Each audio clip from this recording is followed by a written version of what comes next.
Hi, I'm Phil Albertelli, and this is The Week in Doubt, a podcast for atheists, agnostics, and whoever. And this is episode 156. I'd like to thank Heath Souza, aka Divinitis, for liking the Week in Doubt Facebook page. And that was his music once again, by the way. I'm not sure how long I get to use Heath's music for, so as I tweeted yesterday, still hate the word tweet by the way, if any of you non-believers out there happen to be musicians and you'd like to get your music played on the show, just let me know. Maybe I'll spice things up by playing different artists here and there. If you're interested, just get in touch via Twitter or Facebook. So I'm going to do something a little different this week. I want to talk about some stories that at least superficially don't seem to have much to do with religion, but since our religious beliefs or lack thereof inform our views, maybe in a sense they'll still seem on topic, at least peripherally. The first story I want to discuss involves Belgium's controversial euthanasia law.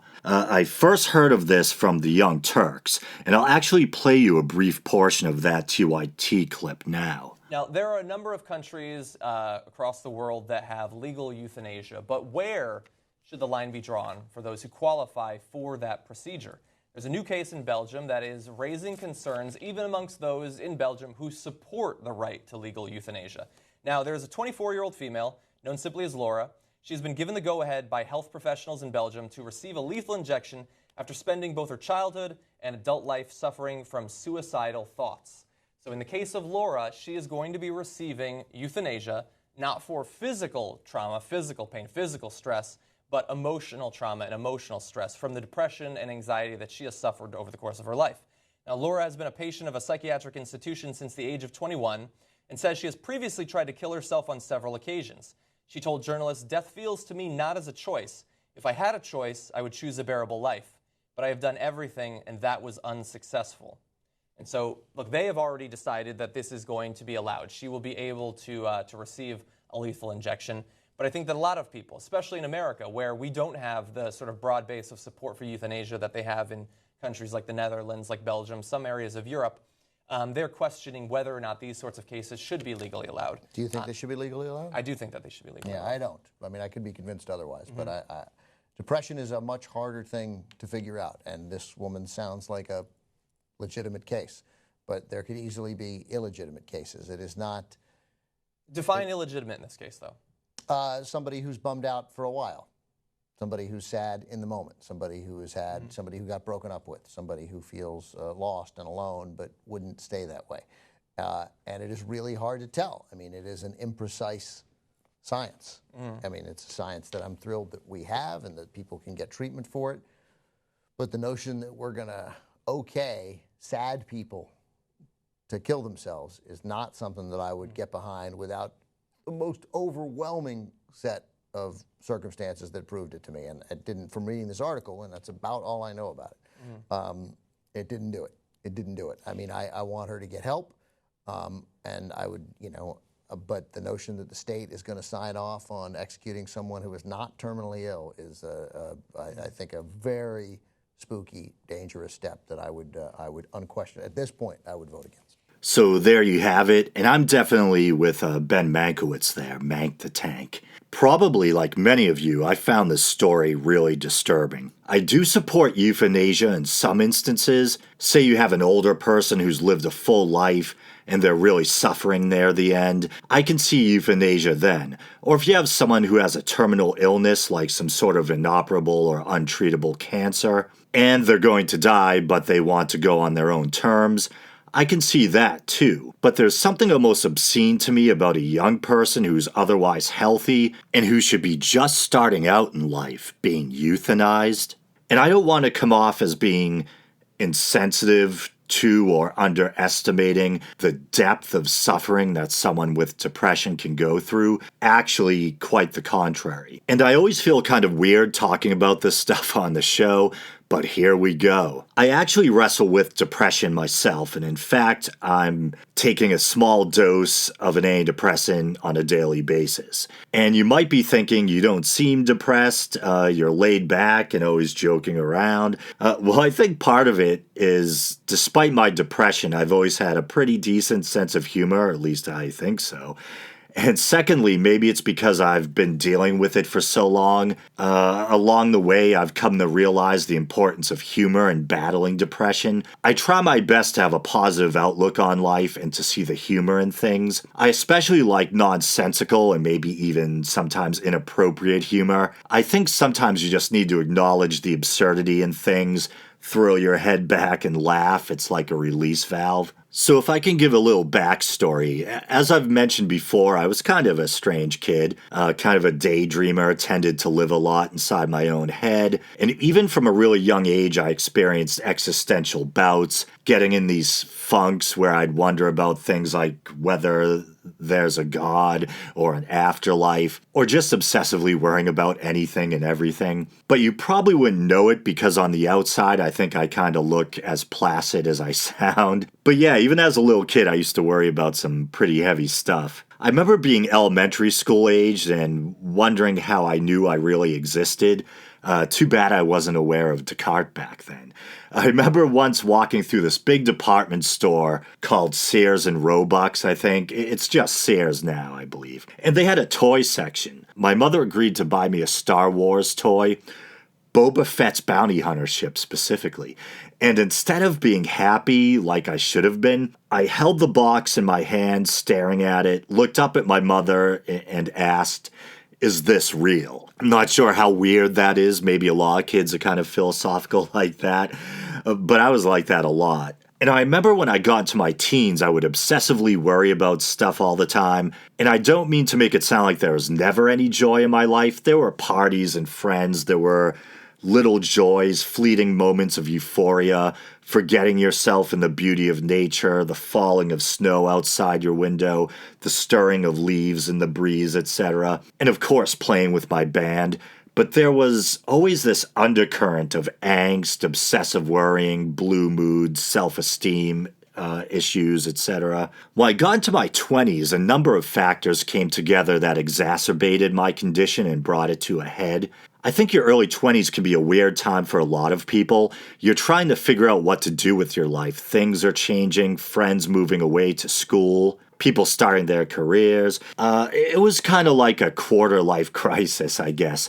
Add to that all my pre-existing baggage. And around that time, on top of everything else, I got into a couple of car accidents. Can't remember if I've mentioned this on the show or not, but the first one was when a friend and I were returning from lunch back to our crappy little retail job. He was a bit of a gearhead. He loved working on cars and driving fast.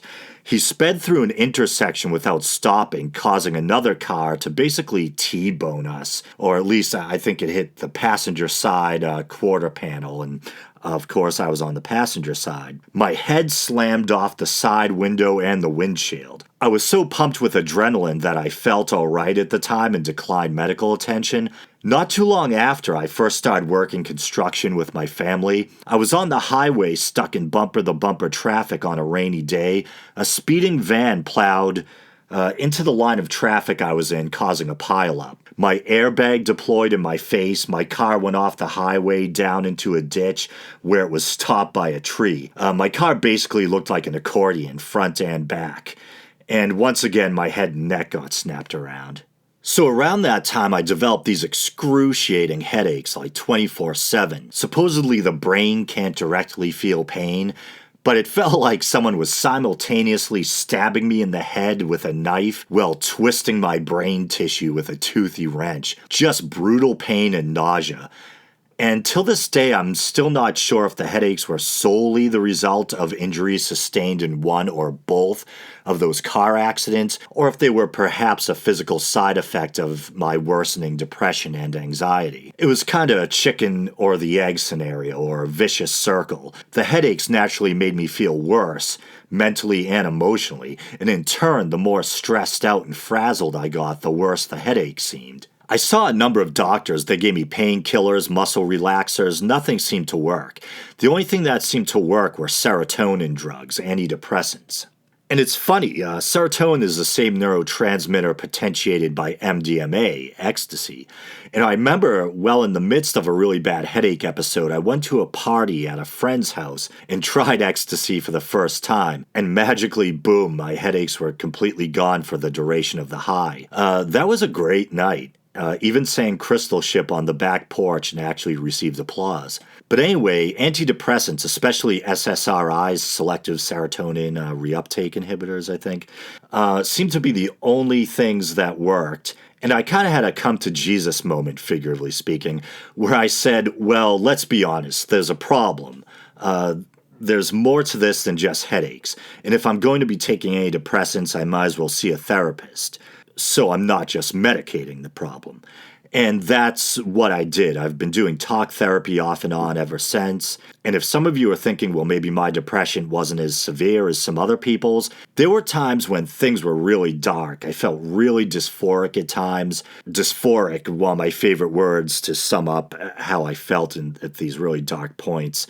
Basically, the opposite of euphoric, just a complete lack of well-being, feeling really off and utterly hopeless. And I can remember when the headaches were at their worst, I just felt like this tangled skein of nerves and bone. Like I couldn't imagine how a person could feel physically good because I felt so bad and I couldn't see an end to it. And it's a kind of weird or uncomfortable thing for a guy to admit, but at my worst, I can remember moments where I would wake up from a sound sleep in the middle of the night in complete despair, almost on the verge of tears. So I know depression. And I should stop to mention that it's the 3rd of July, and since the 4th lands on a weekend this year, Independence Day is technically observed today, and there's people outside lighting fireworks. I guess they don't know I'm trying to record a podcast.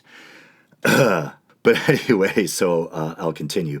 So now that I've solipsistically rambled on about myself, I'll get back to the news story I was discussing. So this girl, 24 years old, institutionalized, claims nothing's been able to help. And I feel for her, and she must be going through hell. And maybe I'm naive, but I know there's some people who have really stubborn cases of depression that don't respond well to meds or therapy, but there's got to be something. I don't know if it's that her issues run so deep or her brain chemistry is so off that not even mood-elevating drugs or therapy will work, but I refuse to believe that there's not some combination of time, medication, and therapeutic techniques out there that would help to some degree. It just seems so awful, the government helping someone so young die when they're not even terminally ill. It's funny, pro-life people are always talking about the culture of death, referring to abortion. But if we start euthanizing people with mood disorders, then in my opinion, we will have become a culture of death. And once again, I hope no one thinks I'm out of touch on this issue. Unfortunately, it's not just me. I have friends and family members who also suffer from varying degrees of depression. I'm not going to throw anyone under the bus by naming them, but I even know people who have been hospitalized for mental/mood disorders. And you guys know me, I'm a non-believer. I highly doubt the existence of an afterlife. So I pretty much think I know how it ends for all of us. The big sleep. I'll be pleasantly surprised if there's something else, but I doubt it. But anyway, hopefully I didn't just depress you more with this lack of an afterlife stuff. The point I'm trying to make is that while we're alive, we should value life. We should try to do everything in our power to help people through, not usher them into the darkness before their time. And look at me, as I just pointed out, when I was 24, I was a mess. I was racked with debilitating headaches and felt emotionally hopeless.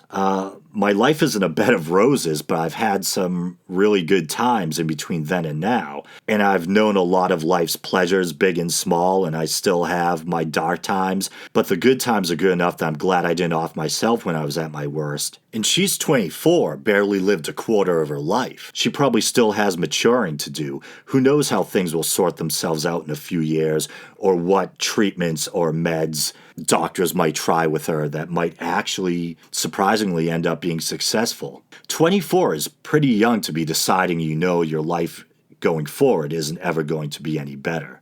And John Idarola, one of the Young Turks' co-hosts in that clip, he kind of disturbed me by claiming later on in the piece that he lands on the side that euthanasia for people like her should be legalized. And I think his point was, and I kind of get where he's coming from. I remember feeling this way when I was younger, that a person should have sovereignty over their body and no one should be able to tell you when you can or can't die. And I get the spirit of that.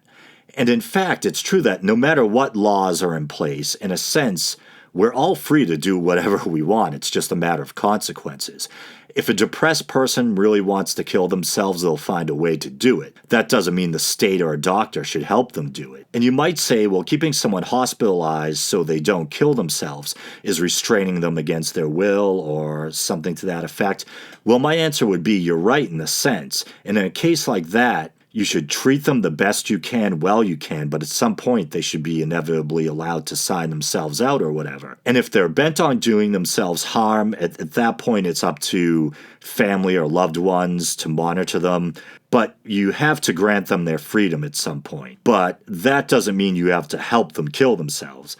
I hope all of this is making sense. I obviously have some strong feelings on the matter. And wow, is this subject depressing. Maybe I'll cheer you and myself up a little with a story that's a bit more positive. Usually I equate Fox News with ignorance and bigotry. But recently, longtime Fox News host / anchor person Julie Banderas made a very positive and enlightened statement regarding same-sex marriage. So I'll play that for you now. I just want to say on Twitter, I asked my viewers if the GOP should continue its fight or if it should roll with the times because, folks, America has changed since we were children and since our parents, our fathers and mothers were babies. One person wrote me this. At Dehiba Heba writes me, American citizens should have a say in this matter and be allowed to vote on it. Let me just say this. I'm a married woman. I have a married ring on my finger. I never asked anyone to vote whether or not I right to do this. I have a gay sister. She was the maid of honor at my wedding. I would love to be able to be at her wedding someday, and now I can. And there are so many others. One of my best friends here at Fox is a gay producer. He walked my mother down the aisle at my wedding. Now I get to be at hers. Who has the right to tell someone who loves another person, I don't care about their gender or their sex or the color of their skin, that they have the right to spend the rest of their life with somebody they love? All right, way to go, Julie Banderas. I heard that Roger Ailes, this is a true story supposedly, that Roger Ailes watches Fox News with the sound off, and he monitors, if the female anchor women are showing enough leg, etc. So I wonder if he missed out on her pro-gay comments there. Hopefully that way she can hang around and do some more damage. But seriously, I thought that was awesome. And I don't know how much leeway Fox actually gives its on-air personalities to kind of go against the party line like that, but I'm glad she said that. And with that being said, I guess I'll call this episode a wrap. Hopefully you guys didn't get bummed out by all that euthanasia, depression stuff. I just thought it was a really important story to talk about. And I hope I didn't give you more information than you wanted regarding myself. It just seemed like a natural digression to make because it tied into my own point of reference on depression and euthanasia for people with mood disorders, as crazy as that still sounds to me. And I think I have a correction to make. I forgot to do it at the top of the show. I think in the last episode, I referred to my friend Shelby as a broadcaster and a voiceover personality. I don't even think a voiceover personality is a thing. What I meant to say was a broadcaster and a voiceover artist. So my apologies to Shelby for that. And I'd also just like to give a shout out to the regulars, Russ Ray, John Haas, Crocoduck, Mad Humanist, Buzzwigs, a certain anonymous Aussie that I've been communicating with on the Week in Doubt Facebook page. Thanks to all you guys for letting me know you're listening and for engaging with me. I really appreciate it. And I'd also like to, I already thanked these guys, but I'd like to thank them again. I want to thank Tim and Mark for helping the show out through Patreon. That means a great deal to me, and I want you guys to know that I haven't forgotten about you guys, the two of you. I made a promise that I was going to make or should I say record, an audiobook version of one of the many public domain works by one of my favorite horror authors, H.P. Lovecraft. I don't know if either of you guys are Lovecraft fans, but I have selected a story and I'm going to begin recording it. I'll make a promise to myself, so to try and make sure I stay true to it. I'll start recording that this upcoming week. And if you guys aren't H.P. Lovecraft fans, maybe there's some more Lovecraft fans out there, and this will entice you guys to maybe support the show through Patreon. The current reward on Patreon is just the polished up version of the St. Patrick's Day special. It's kind of a mini audio documentary where I cover the history of St. Patrick. And now for the usual shameless plugs. You guys can follow the show on Twitter. You can like the Week in Doubt Facebook page. You can interact with myself and other listeners via the Week in Doubt Facebook page. You can review the show or subscribe through iTunes. You can also listen on Stitcher. You can go to Podbean, that's PODBEAN.com, and look for the Week in Doubt. And there you'll find all the archives going back to episode 1. And you can also support the show monetarily through Podbean. There's a PayPal widget at the bottom of the page. There's that alliteration. And Podbean also has this Patreon-like feature now where you can support the show through Podbean, and I think I get paid via my PayPal account. And of course, you can also check out the YouTube channel. And man, this wrap-up is actually, I think, vying with the actual content of the show in length. But yeah, you can check out the YouTube channel. And I almost forgot a shout out. I actually want to give a shout out to old friend of the show, C-Web, the one and only Chris Weber, for giving me some advice on recording, etc. this past week. And also, I almost forgot to mention that I'm going to leave you with another song from Heath Souza, aka Divinitis.